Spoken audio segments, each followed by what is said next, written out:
26.3।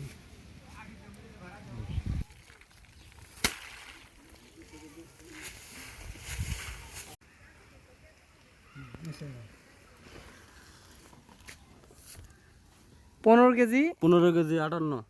তার মানে 15 কেজি 580। এটা হাফ শতাংশে না? 9.7 মেট্রিক টন শুকনো ধানে আর চাউলে আসবে 4.64 চাউল মেট্রিক টন পার হেক্টর,